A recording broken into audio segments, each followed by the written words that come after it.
చింత చిగురు పచ్చిరేలు ఎప్పుడైనా విన్నారా? బయట వచ్చే వర్షానికి వేడి వేడి అన్నంలో ఒకసారి చింత చిగురు పచ్చిరేలు వేసుకుని తినండి, అదిరిపోతుంది. ముందుగా ఒక ప్యాన్లో ఆయిల్ వేసుకుని అందులో లైట్గా పసుపు వేసి శుభ్రంగా కడుక్కున్న పచ్చిరేలను కూడా వేసేసుకుని ఒక 5 నిమిషాలు ఫ్రై చేసుకున్నాక అందులో ఉల్లిపాయలు, పచ్చిమిర్చి, కడుక్కున్న చింత చిగురుని కూడా వేసుకుని కలుపుకోవాలి. ఉప్పు, కారం, పసుపు, ఒక 1/2 గ్లాసు వాటర్ కూడా వేసుకుని ఒక 5 నిమిషాలు కుక్ చేసుకోవాలి.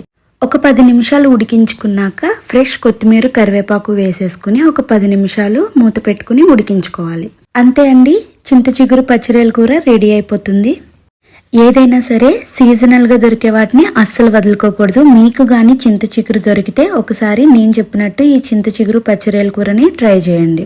ఎప్పుడైనా చింత చిగురు తినుంటే కమెంట్ చేయండి. ఈ రెసిపీ నచ్చితే సేవ్ చేసుకోండి. ఇలాంటి రెసిపీస్ కావాలి అంటే కమెంట్ చేయండి. Thank you for watching.